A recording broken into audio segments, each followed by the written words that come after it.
సహోదరి సహోదరులారా, ప్రభువైన యేసుక్రీస్తు నామములో హృదయపూర్వక వందనాలండి.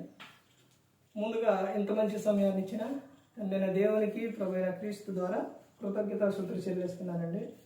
అందరూ బాగున్నారండి. వాక్యం చదువుకొని ప్రార్థన చేసుకున్న తర్వాత పాటల్లోనికి వెళదామండి. యాహర్ గారు రాసిన సువార్త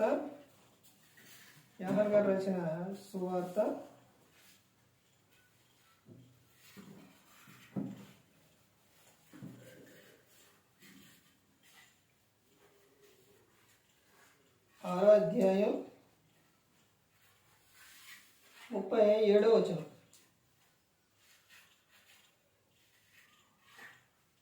తండ్రి నాకు అనుగ్రహించు వారందరూ నా యొద్దకు వత్తురు, నా యొద్దకు వచ్చు వారిని నేను ఎంత మాత్రమును బయటికి త్రోసివేయను. నా ఇష్టమును నెరవేర్చుకున్నటకు నేను రాలేదు, నన్ను పంపిన వారి చిత్తము నెరవేర్చుటకే పరలోకము నుండి దిగి వచ్చి తిని. ప్రార్థన చేసు. పరలోకమందున్న మా తండ్రి, పరిశుద్ర ప్రేమ గల తండ్రి, గొప్ప తండ్రి, యెహోవా తండ్రి, మీ ప్రియకుమారుడు యేసుక్రీస్తు ప్రభువారి ద్వారా కృతజ్ఞతాస్తుతులు చెల్లిస్తున్నాము నాయన. ఆరాధన క్రమం అంతట్లో మీరే నడిపించిన నాయన. వాక్యం బోధించుండగా వినువారు తండ్రి మంచి హృదయం తిని వాక్యానుసారం నడిచే భాగ్యం దయచేయండి నాయన. వాక్యం బోధించుండగా ఈ లోక సంబంధమైన జ్ఞానంతో కాకుండా మీ జ్ఞానంతో మాట్లాడే భాగ్యం దయచేస్తారని మా ప్రభువైన యేసుక్రీస్తు నామమున వేడుకుంటున్నాం తండ్రి, ఆమేన్. ప్రభువైన యేసుక్రీస్తు నామములో హృదయపూర్వక వందనాలండి. దేవుని కుమారుడు యేసుక్రీస్తు ప్రభువారు ఈ లోకానికి వచ్చిన తర్వాత పరలోక రాజ్యం సమీపిస్తుంది కనుక మారు మనసు పొందమని ప్రకటింప మొదలుపెట్టారు. అంశం ఏంటంటే పాఠం పేరు నా ఇష్టమును నెరవేర్చుకున్నటకు నేను రాలేదు. ఇదే పాఠం పేరు, నా ఇష్టమును నెరవేర్చుకున్నటకు రాలేదు. ఎవరు చెబుతున్న విషయం ఇది? యేసుక్రీస్తు ప్రభువారు. యేసుక్రీస్తు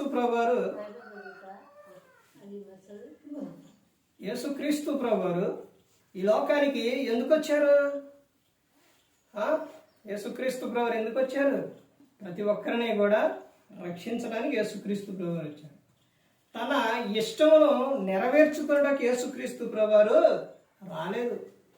తండ్రి ఇష్టమును నెరవేర్చుటకు యేసుక్రీస్తు ప్రభువారు ఈ లోకానికి వచ్చి ఉన్నారు. తండ్రి యొక్క ఇష్టం, తండ్రి యొక్క చిత్తం ఏంటి అని అంటే, ఆయన ఇష్టం ఏంటి? దేవుడు లోకాన్ని ఎంతో ప్రేమించారు. తన కుమారుని లోకానికి పంపించి ఉన్నారు. అంటే ఈ లోకంలో ప్రతి ఒక్కళ్ళు కూడా ఎలా కలిగి ఏ విధంగా ఉండాలి అని అంటే, యేసుక్రీస్తు ప్రభువారి ద్వారా తండ్రైన దేవునికి కృతజ్ఞతాస్తుతులు చెల్లించాలి. అది దేవుని చిత్తం. జారత్వమునకు దూరంగా ఉండాలి, అది దేవుని చిత్తం. ఇలా ఇవన్నీ కూడా ప్రతి ఒక్కటి కూడా దేవునికి ఏదైతే ఇష్టమో లేదో యేసుక్రీస్తు ప్రభువారు ప్రతి ఒక్కటి కూడా మనకి చెప్పి ఉన్నారు. తండ్రి ఇష్టమును నెరవేర్చుటకు యేసుక్రీస్తు ప్రభువారు ఈ లోకానికి వచ్చి ఉన్నారు. అక్కడ చెబుతున్న సందర్భం అదే 86వ పేజీ. తండ్రి నాకు అనుగ్రహించు వారందరూ నా యొద్దకు వత్తురు, నా యొద్దకు వచ్చు వారిని నేను ఎంత మాత్రమును బయటికి త్రోసివేయను. తండ్రి ఏంటంట? అనుగ్రహించు వారందరూ కూడా ఎక్కడికి వస్తారు? క్రీస్తు యొద్దకు వస్తారు. క్రీస్తు యొద్దకు వచ్చిన వారిని యేసుక్రీస్తు ప్రభువారు బయటికి త్రోసివేయడం. తర్వాత చెబుతున్న సందర్భం ఏంటంటే, నా ఇష్టమును నెరవేర్చుకున్నటకు నేను రాలేదు. ఒక మనిషి దేహం ఉన్న తర్వాత ఎన్ని కోరికలు వస్తాయి, ఎన్ని ఆలోచనలు వస్తాయి. మనిషికి రకరకాల ఆలోచనలు వస్తాయి, రకరకాల కోరికలు వస్తాయి. ఎందుకనంటే దేహంతో ఉన్నప్పుడు మనిషికి అన్నీ కూడా ఉంటాయి. ఉండవండి. ఆకలి వేసిద్ది, దాహం వేసిద్ది, తర్వాత చెమట కారిద్ది, తర్వాత బాధ కలిగిద్ది, ఇవన్నీ ఉంటాయి. తర్వాత మనిషికి ఈ శరీరాన్ని సంతోషపరచాలి. శరీరాన్ని ఏం చేయాలి? సంతోషపరచాలని మనిషి ఏం చేస్తారంటే శరీర సంతోషం కోసం చేస్తారనమాట. అంటే శరీరాన్ని సంతోషపరిచేది ఏంటి? మనకేమంటే గుర్తు రావాలి. ఒకటి నేత్రాశ, శరీరాశ, జీవపటంబం. ఈ నేత్రంతో ప్రతి ఒక్కటి కూడా అంటే నేత్రాలతో కళ్ళతో చూసి ఆనందించడం నేత్రాశ. ఇప్పుడు నేత్రాశ అంటే సినిమాలు ఉన్నాయి, సీరియల్ ఉన్నాయి, లేకపోతే ఇంకా ఏదన్నా కానీ చూసి ఏంటి తన శరీరాన్ని సంతోషపరచుకోవడం నేత్రాశ. శరీరాశ ఏంటి అని అంటే ఈ శరీరాన్ని సంతోషపరిచేది ఏంటంటే మద్యం తాగితే, కొంతమందికి మద్యం తాగితే ఆనందం, తర్వాత ధూమపానం చేస్తే ఆనందం, కొంతమందికి స్త్రీతో వెళ్ళడం లేదా పురుషుడితో స్త్రీ వెళ్ళడం, ఇలాంటి ఈ శరీర కోరికలు, శరీరాన్ని ఇష్టాన్ని శరీర కోరికలు నెరవేర్చుకున్నటకు శరీరాశ. జీవకుటుంబం అంటే ఏంటనంటే మాటలు. ఏంటి అయ్యి మాటలు. మాటలతో ఏమని చెబుతారంటే ఉన్న కొద్దిగైనా నాకు ఎంతో ఉంది అంటే మాటలతో ఆనందం అనమాట, మాటలతో సంతోషం. ఇవి మనిషి శరీరాన్ని సంతోషపరిచేది. లోకంలో ఉన్నది ఏంటంటే నేత్రాశ, శరీరాశ, జీవగుణం. ఇవన్నీ కూడా ప్రతి ఒక్కటి కూడా యేసుక్రీస్తు ప్రభువారు ఆ కోరికలు అనేది అలాంటి అనేది ఏది లేకుండా ఆయన పరిశుద్ధంగా జీవించారు, పరిశుద్ధత కలిగి జీవించారు యేసుక్రీస్తు ప్రభువారు. మనిషికి ఎన్ని ఆశలన్నీ ఉంటాయి కానీ యేసుక్రీస్తు ప్రభువారికి ఏ ఒక్క కోరిక కానీ ఆశ కానీ ఏది కూడా లేదు. ఆయన ఎందుకు వచ్చారు? తండ్రి ఇష్టమును నెరవేర్చుటకే యేసుక్రీస్తు ప్రభువారు వచ్చి ఉన్నారు ఈ భూమి మీద. ప్రతి ఒక్కరిని రక్షించాలి, నశించిపోతున్న వారి యొద్దకు వెళ్ళి సువార్తను ప్రకటించాలి అని యేసుక్రీస్తు ప్రభువారు ఈ లోకానికి వచ్చి ఉన్నారు. ప్రతి ఒక్కరిని కూడా పరలోకం చేర్చాలి అని యేసుక్రీస్తు ప్రభువారు ఈ లోకానికి వచ్చి ఉన్నారు. అపవాది క్రియలను లయపరచుటకు యేసుక్రీస్తు ప్రభువారు ఈ లోకానికి వచ్చి ఉన్నారు. తండ్రి ఇష్టమును నెరవేర్చుటకే యేసుక్రీస్తు ప్రభువారు ఈ లోకానికి వచ్చి ఉన్నారు. ఎక్కడైనా గ్రంథంలో చూడండి, యేసుక్రీస్తు ప్రభువారిలో ఒక్క విషయం కానీ అక్కడ ఇశ్రాయేలు దేశం వెళ్ళి అక్కడ మొత్తం చేసిన శాస్త్రవేత్తలు చేశారు, అవన్నీ పరిశోధన అవన్నీ చేశారు, అయినా కానీ ఎక్కడా తప్పు దొరకదు. అసలు ఎక్కడా దొరకలేదు. గ్రంథంలోని లేదు, బయట లేదు, ఎక్కడా లేదు. అంత పరిశుద్ధంగా జీవించిండు యేసుక్రీస్తు ప్రభువారు. మరి లోకంలో ఎంతో మంది వచ్చారు ఈ లోకానికి. గ్రంథంలో చూస్తే ఆదాం కానించి ఎంతమంది వచ్చారు? ఇప్పటి వరకు ఇంకా ఎప్పుడు అంతమైపోయిందో అప్పటి వరకు ప్రతి ఒక్కరిలో, ఈ భూమి మీద పుట్టిన ప్రతి ఒక్కరిలోని ఏదో ఒక లోపం ఉంది. నాలోని ఆ రోజు నుంచి ఆదాం గారి కానించి ఇప్పటి వరకు నాలో ఏ లోపం లేదు అన్నోళ్ళు ఉన్నారా? లేరు, ఎవ్వరూ లేరు. భూమి మీద పుట్టిన ప్రతి ఒక్కరిలో ఉంది. ఎవరిలో లేదు తెలుసా? ఒక్క యేసుక్రీస్తు ప్రభువారిలోనే ఏ తప్పు లేదు, ఏ లోపం లేదు. పరిశుద్ధంగా జీవించారు యేసుక్రీస్తు ప్రభువారు. అసలు ఎన్ని తప్పులు పట్టుకోవాలన్నా కానీ దొరకలేదు. నాలో పాపం ఉందని మీలో నిరూపించగలడు ఎవరైనా ఉన్నారని యేసుక్రీస్తు ప్రభువారు అంటే ఎవరు నిరూపిస్తారు? వ్యభిచారంలో పట్టబడిన స్త్రీని తీసుకొచ్చినప్పుడు బోధకుడా ఏమో తప్పు చేసింది, ఏమనే మోషే ధర్మశాస్త్ర ప్రకారం రాడు రువి చంపాలి, మరి చెప్పు ఏంటి, నువ్వు సమాధానం ఏంటి అన్నప్పుడు అది కింద రాస్తున్నా కానీ అసలు ఆగలేదు వాళ్ళు.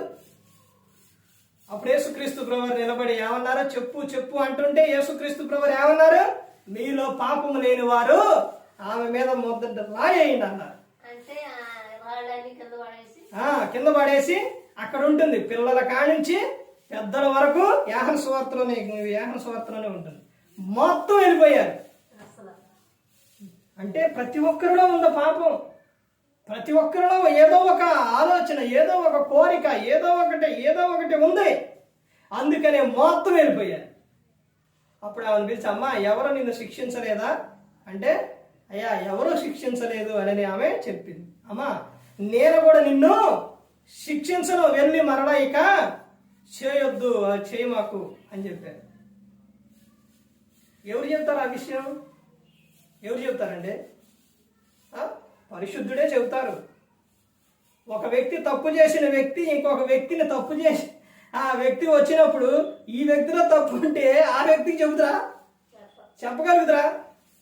అవతల వ్యక్తికి నువ్వు మంచిగా ఉండని చెబుతున్నారు అని అంటే ఇతను మంచివాడు అయితేనే చెబుతారు. అందుకని యేసుక్రీస్తు ప్రభువారు పరిశుద్ధుడు. ఆయనలో ఏ లోపం కూడా లేదు. మనకు మార్గం ఆయనే, మాదిరి ఆయనే, మనకు జీవం ఆయనే, అన్నీ యేసుక్రీస్తు ప్రభువారే. మన హీరో ఎవరు? యేసుక్రీస్తు ప్రభువారే మన హీరో. మన ఆయన ఎక్కడ ఎవరికి హీరోనో తెలుసా? లోకమంతటికి అంతటికి హీరో. పైన అక్కడ పైన ఆకాశం ముందు కానీ ఇక్కడ భూమి మీద కానీ ఎక్కడైనా కానీ యేసుక్రీస్తు ప్రభువారికి ఏముంది? సర్వాధికారం ఉంది. ఎవరిచ్చారు అధికారం? తండ్రి అయిన దేవుడు సర్వాధికారం కుమారునికి ఇచ్చి ఉన్నారు. ఇక్కడ ఏమని చెప్తున్నారు? నా ఇష్టంలో నెరవేర్చుకుంటూ రాలేదు యేసుక్రీస్తు ప్రభువారు.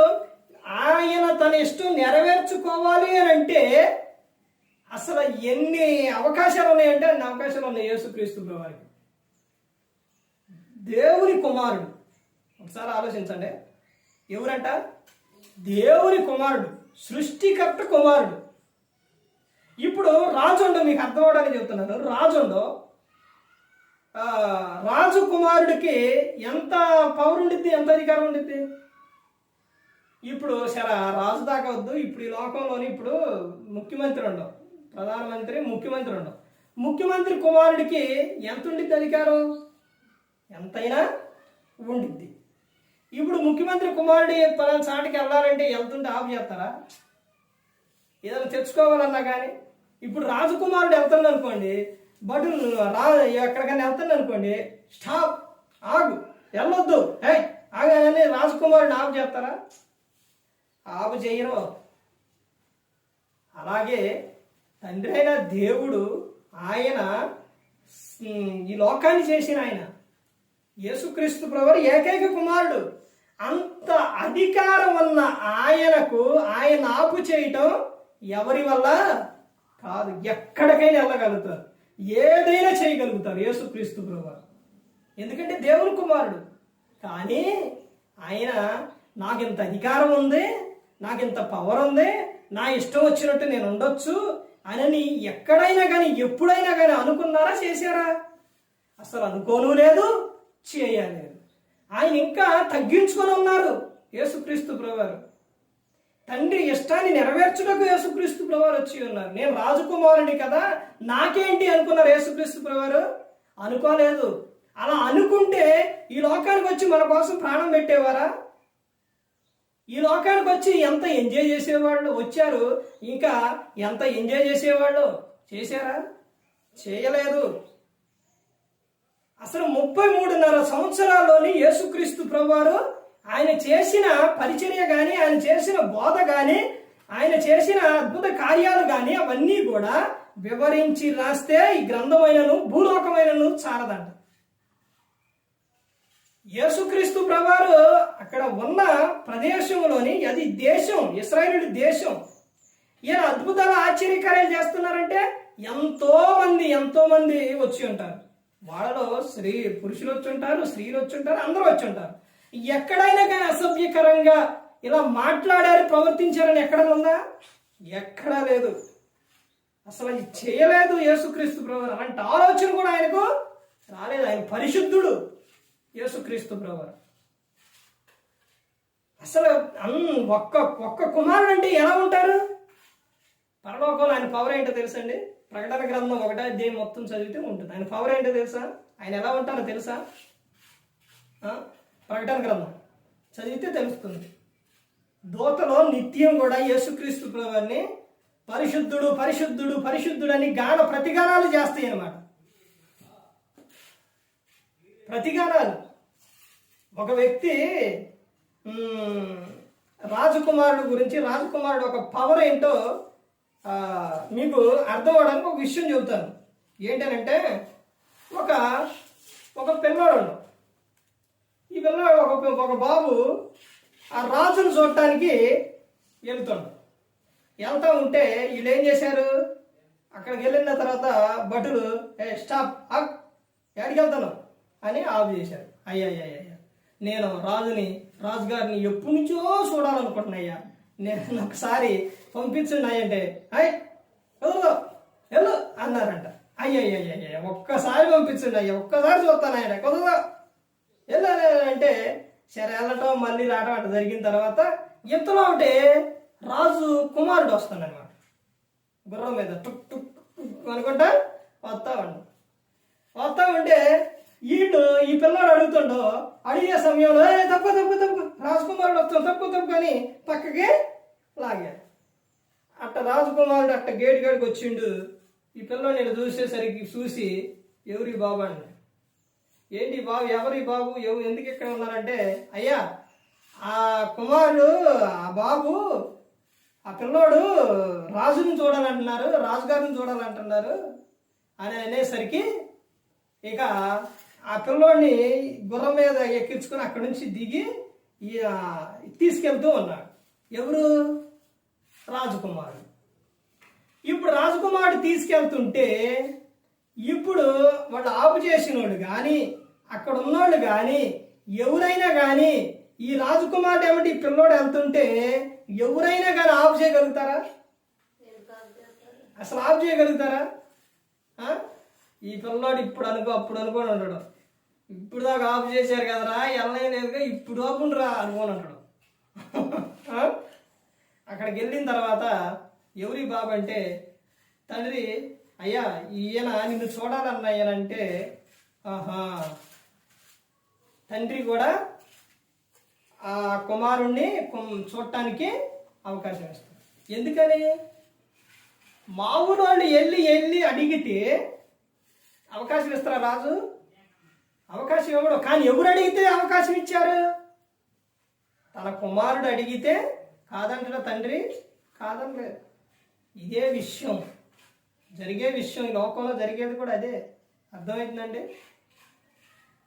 ఎవరి ద్వారా పరలోకం అని అంటే యేసుక్రీస్తు ప్రభువారి ద్వారానే. నా ద్వారానే తండ్రి యొద్దకు వస్తారు అని యేసుక్రీస్తు ప్రభువారు చెప్పి ఉన్నారు. ఆయన ద్వారానే మనం పరలోకానికి చేరగలుగుతాం. శిలువలో ఉన్న ఒక దొంగ ఏమండు, యేసు నీ రాజ్యంతో వచ్చినప్పుడు నన్ను జ్ఞాపకుంచుకో అని దొంగ అన్నప్పుడు, నేడు నువ్వు నాతో కూడా పరదేశంలో ముందువు, నిశ్చయముగా ఉండు అని యేసుక్రీస్తు ప్రభువు చెప్పారు. ఇప్పుడు శిలువలో ఉన్న ఆ దొంగ బాప్తిసం పొందల. ఇప్పుడు యేసుక్రీస్తు ప్రభువు ఏం చెప్పారు? నువ్వు నాతో కూడా పరదేశంలో ఉండు అని చెప్పారు. ఆపు చేసే అధికారం ఎవరికైనా ఉందా? అసలు ఎవరికీ లేదు. అంత పవర్ ఉంది యేసుక్రీస్తు ప్రభువారికి. భూమి మీద ప్రతి ఒక్కరి పాపములను క్షమించే అధికారం ఎవరికి ఉంది? యేసుక్రీస్తు ప్రభువారికే ఉంది. అంత శక్తిమంతుడు యేసుక్రీస్తు ప్రభువారు, అంత పవర్ ఉంది ఆయనకి, యేసుక్రీస్తు ప్రభువారికి. అంటే మనుషులు మాత్రం ఆయన ఎలా చూస్తున్నారు? చాలా తక్కువగా, చులకనగా చూస్తున్నారు. కానీ ఆయనకు చాలా శక్తి ఉంది, పవర్ ఉంది యేసుక్రీస్తు ప్రభువారు. రాజులకు రాజు, ప్రభువులకు ప్రభు యేసుక్రీస్తు ప్రభువారు. ఆయనకి ఇంకా ఉన్న పవర్ ఏంటి అని అంటే, యేసుక్రీస్తు ప్రభువారికి ఇప్పుడు రక్షకుడుగా ఉండవు, తర్వాత శిక్షకుడు అయితురు. మన రక్షించేది ఆయనే, శిక్షించేది కూడా ఆయనే. ప్రతి ఒక్కరు కూడా క్రీస్తు న్యాయపీఠం ఎదుట నిలబడ్డప్పుడు ఈ దేహంతో సాగించిన ప్రతి ఒక్క దానికే లెక్క చెప్పాలి. ఎవరికి? యేసుక్రీస్తు ప్రభువారికి. అంత అధికారం ఉంది, అంత పవర్ ఉంది. అంత ఉన్నా కానీ యేసుక్రీస్తు ప్రభువారు తన ఇష్టము నెరవేర్చడానికి వచ్చాడు. యేసుక్రీస్తు ప్రభువారు కాదు. ఎవరిష్టం అంట? తండ్రి ఇష్టమును నెరవేర్చుటకు భూమి మీదకి వచ్చి ఉన్నారు. తండ్రి నువ్వు ఎలా చెబితే అలాగే అయ్యా, నువ్వు ఎక్కడికి వెళ్ళాలి? భూలోకానికి వెళ్ళాలి. అక్కడ నశించిపోతున్నారు ప్రజలు. ఎవరు వెళ్ళినా కానీ ఏదో ఒక విధంగా తప్పిపోతున్నారు. నువ్వు వెళ్ళాలి అన్నప్పుడు సరే తండ్రి వెళ్తా. మరి అయ్యా ఆడికి వెళ్తే దూషిస్తారు, కొడతారు, నిందలు, బాధలు ఇవన్నీ ఉంటాయ్యా. అయినా కానీ పర్లేదు, అవన్నీ అన్నీ అయినా పర్లేదు, నేను వెళ్తాను. ఎందుకని? తండ్రి ఇష్టం. దేవుడు లోకాన్ని ఎంతో ప్రేమించాడు. తండ్రి నీ ఇష్ట ప్రకారంగా నేను వెళతాను. మా చిన్నప్పుడు ఎంత ఉన్నప్పుడు ఒక ఫోన్లో ఒక వీడియో వచ్చేది. ఏంటంటే తండ్రి రైల్వేలో పనిచేస్తూ ఉంటే ట్రైన్లు సిగ్నల్ ఇవ్వటం అనమాట. అక్కడ పిల్లవాడు ఆ ట్రైన్ అక్కడ మేనేజర్ ఆయన పిల్లవాడు అక్కడ ఆడుకుంటూ ఉంటాడనమాట. సడన్గా ఏం జరిగిద్దంటే పట్టాల మీదకే వెళ్తాడనమాట. ఆ పిల్లోడు పట్టాల మీదకి వెళ్ళిపోయేసరికి ఏమైందనంటే ఆయన నడుచుకుంటూ వెళ్ళిపోయేసరికి కాలు పట్టాలో ట్రైన్ వచ్చేటప్పుడు ఏమైందంటే రెండు కూడా అలా కలిసిపోతాయి అనమాట. పట్టాలు అటుది ఇటుది ఇలా కలిసిపోయి ఇటు పోవాలంటే ఇటు పోవాలంటే ఇటు ట్రైన్ వెళ్ళిపోతుంది. అది కాలు అలా దాంట్లో అలా పడిపోయింది అనమాట, ఇరుక్కుపోయింది. ఇప్పుడు తండ్రి అది చూసి ఆ కుమారుని రక్షించడానికి అక్కడికి వెళ్ళి ఇది ఉండేది కానీ లాగేది, అది కానీ ఆ పట్టాది కానీ లాగితే కుమారుడు కాలు వచ్చిద్ది, బ్రతుకుతాడు. ఇప్పుడు కాలు అలా ఇరుక్కుపోగానే కాలు ఎందుకు ఇరుక్కుపోయింది? ట్రైన్ వస్తుంటే పిల్లోడు వెళ్తూ ఉంటే ఇరుక్కుపోయింది. ఇప్పుడు ట్రైన్ అటు నుంచి వస్తూ ఉంది. అందులో ఎంతమంది ఉన్నారు? వేల మంది, వందల మంది ఉన్నారు ట్రైన్లో. ఇప్పుడు గన అది లాగాడు అనుకోండి, కుమారుడు బ్రతుకుతురు, కానీ ట్రైన్లో ఉన్నవారు మొత్తం కూడా చనిపోతారు. ఏం చేయాలి ఇప్పుడు? అది లాగితే ఏమైంది? లాగితే కుమారుడు బ్రతుకుతురు, ట్రైన్లో ఉన్న పట్టాలన్నీ వచ్చేవన్నీ కూడా పడిపోయి చనిపోతారు. కానీ ఆ తండ్రి చైన్ అది లాగలేదు. అట్నే కుమారుడు నానా నానా నానా నానా అంటా ఉంటే తండ్రి ఏడ్చుకుంటా విలవిలలాడిపోయి అట్టనే చూస్తూ ఉండిపోయింది.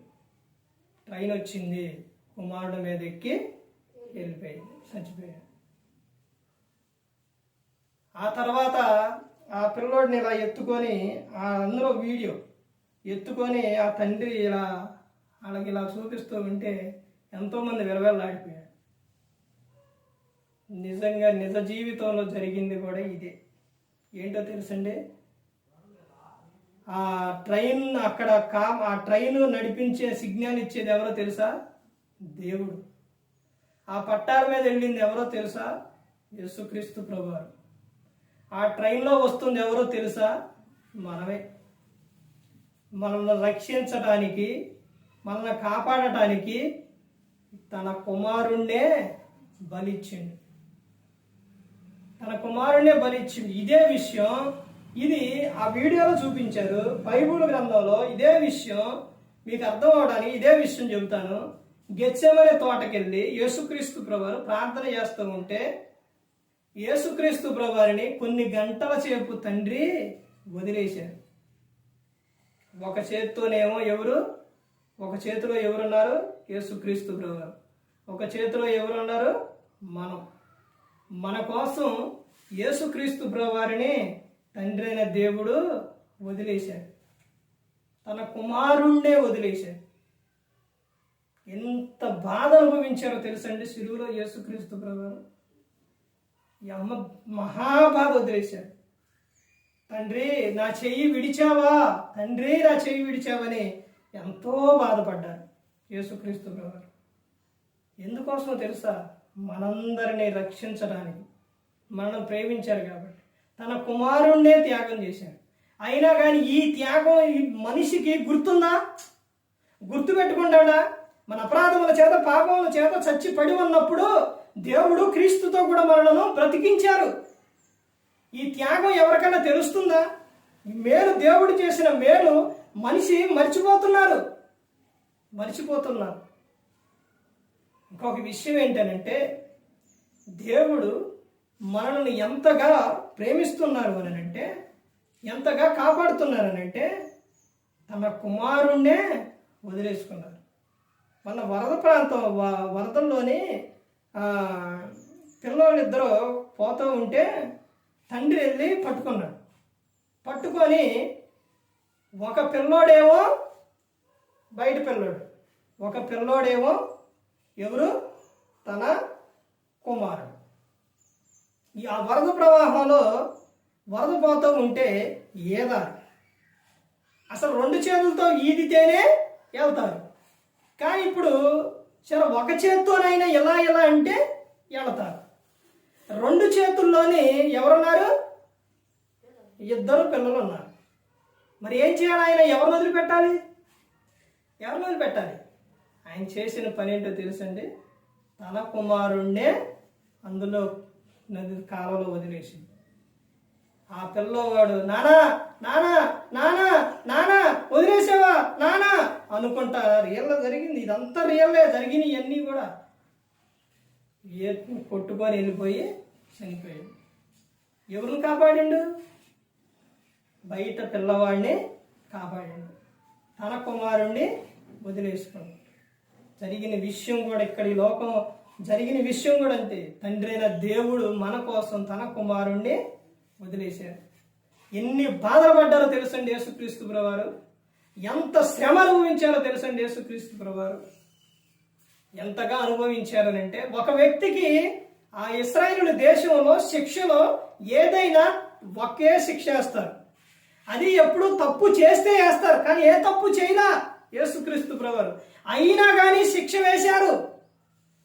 ఒక వ్యక్తి తప్పు చేస్తే శిక్ష ఎలా ఉంటుందంటే అక్కడ వేస్తే ఎక్కడ వేయాలి? ఒకటి. తప్పు చేసినప్పుడు ఎక్కడ వేయాలి? ఒక శిక్ష ఏంటి? చెరసాలలో వేయాలి. రెండోది ఏంటి? రెండోది చెరసాలు లేదు. రెండో శిక్ష ఏంటో తెలుసా? కొరడాలతో కొట్టడం. ఇప్పుడు కొరడాలతో కూడా లేదు. మూడోది ఏంటో తెలుసా? ఉరిదీయటం. కానీ ఎవరికైనా వారు చేసిన తప్పును బట్టి ఒక శిక్ష వేస్తారు, ఆ మూడు వేయరు. కానీ యేసుక్రీస్తు ప్రభువారికి ఆ మూడు శిక్షలు వేశారు. ఏ తప్పు చేయలా, అయినా కానీ ఆ మూడు శిక్షలు వేశారు. ఒకటే చెరసాల్లో వేశారు, కొరడాలతో కొట్టారు, మరలా సిలువ వేశారు. ఏమండి, ఒక వ్యక్తికి ఇన్ని వేస్తారా? ఒక వ్యక్తికి ఇన్ని శిక్షలు వేస్తారా? చూశారండి, యేసుక్రీస్తు ప్రభువారికి మూడు వేశారు. చెరసాల్లో వేశారు, కొట్టారు. కరుణామయుడు దాన్ని ఆ తర్వాత మూవీ తీశారు. యేసుక్రీస్తు ప్రభువారి జీవిత స్టోరీ తీస్తే అందులోని సిలువ వేసే సందర్భంలో ఒక సిలువలో అందులో నటించిన ఆయన్ని కొట్టాలి. కొడుతూ ఉంటే ఇప్పుడు ఆ సినిమా అనేది ఏంటది? డూబేనా? రియల్గా ఒక దెబ్బ కొడితే ఉంటాడా? పొడుతున్నారు, రియల్గా పొడితే బతుకుతారా? అదంతా డూబు పెడతారు. అయితే ఇతనికి కూడా సిలువ అప్పుడు యేసుక్రీస్తు ప్రభువారిని కొట్టినది అక్కడ కూడా జరగాలి కాబట్టి ఆ కొట్టేటప్పుడు ఏం చేశారంటే ఇట్ట పెట్టి టాంగ్నే ఆ మ్యూజిక్ టప్ అంటారు, అది డూ పెడతారు. లేకపోతే ఒక దేన్నన్నా కొట్టి ఆ వ్యక్తిని ఆ తర్వాత అక్కడ పెట్టినట్టు పెడతారు. అయితే ఆ హీరో ఏమన్నాడంటే, అంటే దానిలో పనిచేసి నటించిన ఆయన ఏమన్నాడంటే, ఇది ఇప్పటి వరకు మనం చేసినాం కదా, యేసుక్రీస్తు ప్రభువారు ఒక మొత్తం పుట్టిన కాడి నుంచి మొత్తం అన్నీ చేసుకొని వచ్చినాం కదా, ఇది కూడా డూబు లేకుండా చేయాలన్నాడు. అదంతా డూబు లేకుండా చేసినాం, కానీ ఇది కూడా డూబు లేకుండా చేయాలన్నాడు. అక్కడ ఉన్న దర్శకులు నిర్మాతలు అన్నారంట, అయ్యా ఆయన పరిశుద్ధుడు, ఆయన నీతిమంతుడు, ఆయన 39 దెబ్బలు కొడితే ఆయన తట్టుకోండు, అయ్యా డూబు లేకుండా ఒక్క దెబ్బ తగిలిన నువ్వు తట్టుకోలేవయ్యా అన్న. కుదరదు, డూబు లేకుండా కొట్టుండి అన్నంట. అయ్యా తట్టుకోలేవయ్యా అంటే అప్పటికీ కూడా వెనకమాల ఈ చర్మం ఉండితే ఆ చర్మానికి వేరేది ఈ అచ్చులాగా ఉండి దాన్ని తొడిగారు, వేసారంట వెనకమాల వేసి ఇట్ట కొడుతున్నారండి. అంటే కొట్టినప్పుడు కొరడాలతో కొట్టినప్పుడు డూబు కదా, కొరడాలతో కొట్టినప్పుడు చర్మానికి తగలకుండా పైన వేసారు, వేస్తారు. ఈ వ్యక్తి ఎప్పుడైతే అది మళ్ళీ యేసుక్రీస్తు ప్రభువారు కొట్టిన కొరడ అది ఉపయోగించమన్నట. ఉపయోగిస్తే ఆ కొరడా పెట్టి వేసి ఒక్క దెబ్బ కొడితే పైన ఉన్న చర్మం పగిలి లోపల ఉన్న చర్మాన్ని గుచ్చుకుపోయింది. కూర్చుకుపోతే అబ్బా నరిచి ఆయనకి ఆ దెబ్బకి జ్వరం వచ్చిందండి. హాస్పిటల్కి వెళ్ళిపోయింది ఒకే దెబ్బ. మరి 39 దెబ్బలు తట్టుకున్నారు యేసుక్రీస్తు ప్రభు అదే కొరడా. చర్మం అట్ట పట్టుకొని పిగిలి వచ్చిందంట ఆయనకి. యేసుక్రీస్తు ప్రభు వారికి అలాగే వచ్చింది. ఈయనకి ఎన్ని అలా కూర్చుకుంది. కూర్చుకోగానే ఇప్పుడు యేసుక్రీస్తు ప్రభు వారిని కొట్టిన వాళ్ళని కఠినంగా కొట్టారు. ఇలా చర్మాన్ని ఇట్ట కొట్టిన తర్వాత ఇట్ట పెట్టుకొని లాగారు. మరి ఈయన యాక్షన్ కదా చేసేది. ఆ చర్మం ఎన్ని అలా కూర్చుకోగానే మరి లాగుతారా? లాగరు. అలా ఎప్పుడైతే వెళ్ళి తగిలిందో ఒళ్ళు బగిలి మా చర్మం అది కసక్కం పుచ్చుకొని అతనికి హాస్పిటల్కి తీసుకెళ్ళాను, జ్వరం వచ్చిందంట. అప్పుడు ఆయన మారిపోయింది. ఆయన పరిశుద్ధుడు యేసుక్రీస్తు ప్రభువారు. అమ్మో ఆయన ఎలా తట్టుకున్నాడు, ఆయన పరిశుద్ధుడు అని ఆ మూవీ తీసిన ఆయనే, అంటే దానిలో నటించిన ఆయన మారిపోయాడు. క్రీస్తు నమ్మకం చూశారండి. యేసుక్రీస్తు ప్రభువారు పరిశుద్ధుడు. ఈ లోకానికి ఎందుకు వచ్చారంటే తన యేసుక్రీస్తు ప్రభువారు ఇష్టం నెరవేర్చుకోవడానికి రాలేదు, తండ్రి ఇష్టమును నెరవేర్చుటకే వచ్చి ఉన్నారు. అదే చెబుతున్నారు, నన్ను పంపిన వాని చిత్తము నెరవేర్చుటకే పరలోకము నుండి దిగి వచ్చాను అని చెబుతున్నారు. ఎక్కడి నుంచి వచ్చారంట? పరలోకం. ఒక సందర్భంలోని పిలాతు హేరోదు అడుగుతురు ఏమనంటే, ఇదిగో వాళ్ళిద్దరు సందర్భాల్లోనే ఒకళ్ళొకళ్ళ దగ్గర పంపిస్తారు. ఆ సందర్భాల్లో ఒక సందర్భం జరిగిద్ది,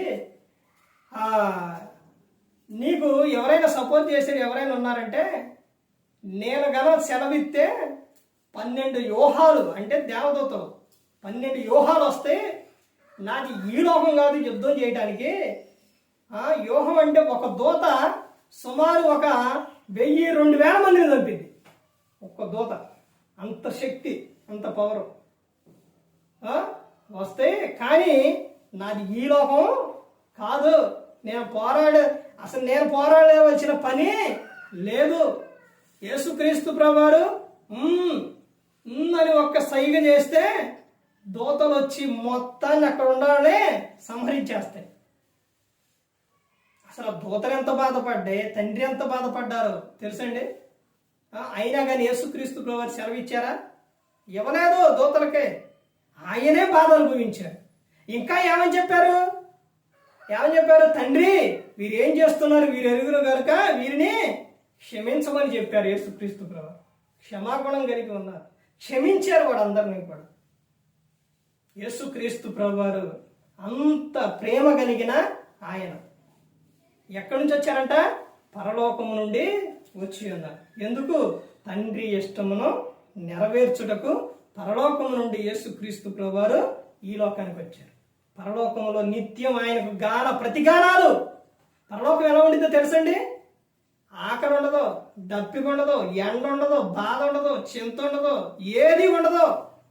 ఆనందం, ఎప్పుడు ఆనందమే, ఎప్పుడు సంతోషమే. ఇక్కడ ఎండలోకి వెళ్తే చెమట, వానొత్తే తడవటం, చలిస్తే చలి వరకటం, ఇవన్నీ ఇక్కడ అక్కడ ఏమి ఉండవు. ఇప్పుడు కూడా ఆనందంగా ఆ లోకం చేరాలనే, ఆయనతో పాటు ఉండాలని యేసుక్రీస్తు ప్రభువారు కోరుకున్నాం. అందుకని లోకానికి వచ్చి మనందరికీ సిలువలో తన ప్రాణాన్ని పెట్టి అన్నారు. మరి ఈ విధంగా నిలబెట్టి మాట్లాడించిన తండ్రి దేవునికి కృతజ్ఞత స్తుతి చెల్లిస్తూ ఇంతవరకు శ్రద్ధగా ఉన్న మీకు ప్రభు పేట నా హృదయపూర్వకంగా చెల్లిస్తూ మాటలు ముగిస్తున్న అందరికీ వందనాలు.